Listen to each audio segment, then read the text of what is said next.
Pemirsa masih bersama kami dalam Habar Banjarmasin.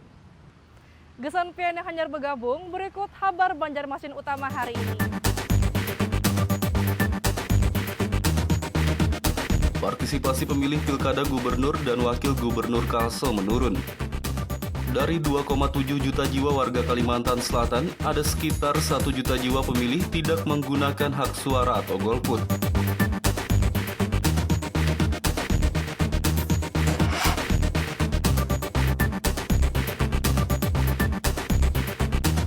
Hasil rekapitulasi suara Pilkada 2020, Selasa malam diumumkan KPU Banjarmasin melalui rapat pleno terbuka. Pasangan calon wali kota dan wakil wali kota Banjarmasin nomor urut 2, Ibnu Sina Arifin, memperoleh suara tertinggi.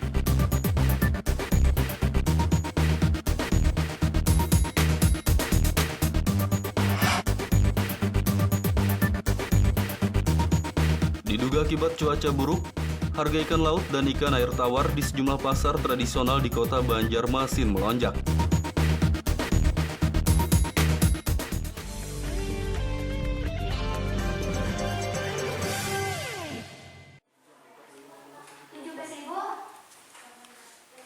Ratusan sekolah dasar SD negeri di Kabupaten Hulu Sungai Selatan akan melaksanakan pembelajaran tatap muka pada awal bulan Januari 2021 mendatang.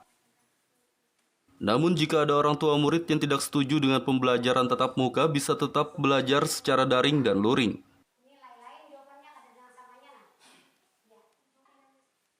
Pembelajaran tatap muka untuk 239 SD negeri di Kabupaten Hulu Sungai Selatan akan dimulai pada tanggal 4 Januari 2021 mendatang.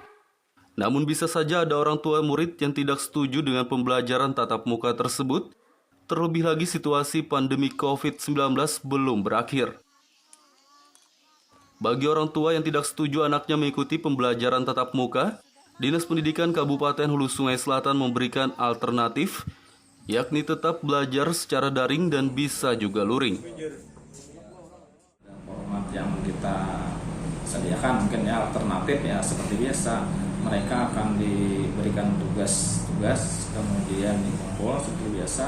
Bagi yang ada jaringannya mungkin lewat WA Group maupun juga melewati media lainnya untuk memberikan pembelajaran secara online. Harapannya kita sekolah-sekolah ini benar-benar menerapkan protokol kesehatan supaya nantinya jangan ada terjadi klaster baru setelah adanya tatap muka ini.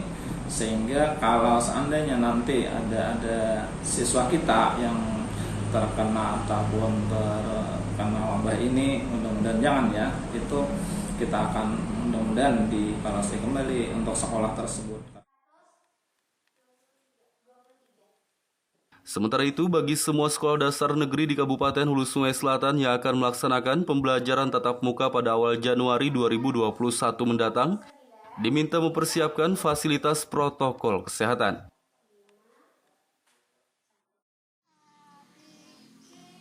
Dari Kabupaten Hulu Sungai Selatan, Kalimantan Selatan, Muhammad Lutfi Darlan dan Sofan melaporkan.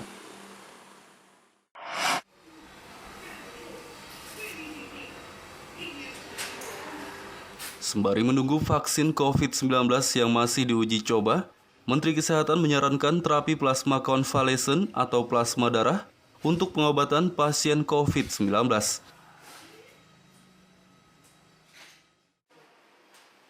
Kepala Unit Transfusi Darah PMI Banjarmasin Aulia Ramadan Supit mengatakan, banyak pasien COVID-19 yang kondisinya membaik setelah diterapi plasma darah. Menurutnya, Menteri Kesehatan juga menyarankan penggunaan terapi plasma darah sembari menunggu vaksin COVID-19 yang masih diuji coba. Dalam perjalanannya kan belum ada permintaan dari rumah sakit. Tepat 2 hari yang lalu itu ada permintaan dari Rumah Sakit Ansari Saleh, sehingga ya itulah produksi pertama kami. Walaupun mungkin ya hasilnya kita belum tahu dan belum signifikan karena memang kondisi pasien juga berpengaruh terhadap terapi ini. Karena begitu sudah yang cukup lumayan parah ya ini juga tidak bisa buat jadi obat juga. Nah, cuma tetap kita berusaha karena memang sudah arahan dari Kementerian Kesehatan berdasarkan hasil riset yang memang sampai saat ini masih trial. Itu terus dilakukan, hasilnya memang banyak yang membaik dengan terapi plasma ini. Intinya ini sudah memang menjadi arahan dari Kementerian Kesehatan untuk memberikan terapi ini dulu kepada pasien-pasien COVID selama masih menunggu bagaimana juga trial untuk vaksinnya sendiri. Plasma darah merupakan antibodi yang diambil dari pasien COVID-19 sembuh. Plasma darah telah diuji klinis oleh pemerintah sehingga dipastikan aman dan tidak memiliki efek samping yang membahayakan.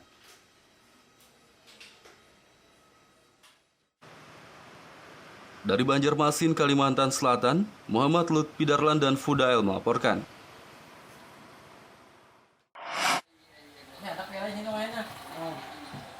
Di tengah situasi pandemi COVID-19, penjualan ikan cupang meningkat sehingga penjualnya meraup untung hingga 3 kali lipat. Seperti Rafi, salah satu penjual ikan cupang di kawasan Sungai Andai, Banjarmasin Timur ini. Selama pandemi COVID-19, ia mengaku meraup keuntungan 3 kali lipat karena penjualan ikan cupang meningkat signifikan. Bahkan menurutnya ikan cupang yang ia ternak sendiri tersebut dipesan pembeli dari berbagai kabupaten dan kota lainnya di Kalsel, seperti Kabupaten Hulu Sungai Utara, Hulu Sungai Tengah, Hulu Sungai Selatan, dan Banjarbaru. Ia juga mengatakan sebelum pandemi COVID-19 terjadi, ia hanya mampu menjual ikan dengan jumlah sekitar 50-100 ekor per hari. Sementara di tengah situasi pandemi ini jumlah ikan cupang yang mampu ia jual mencapai hingga 1.000 ekor per hari. Mungkin berapa kali lipat Bang kenaikan pesat penjualan ikan cupang nih? Kenaikan pesat untuk penjualan yang sekarang di masa pandemi ini yang melonjak naik di ikan warna.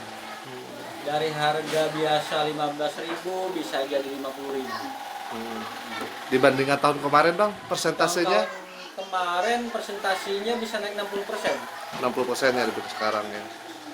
Yang paling sering dicari orang apa sih Bang ikan Bang? Jenisnya, Bang? Multicolor, koi, sama kalau SNI, HMBK koi yang pomnya agak lebar dengan SNI.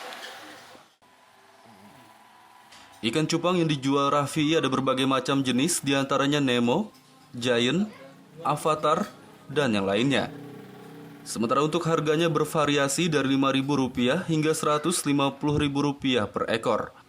Selain itu juga ada beberapa jenis ikan cupang yang ia jual dengan harga jutaan rupiah.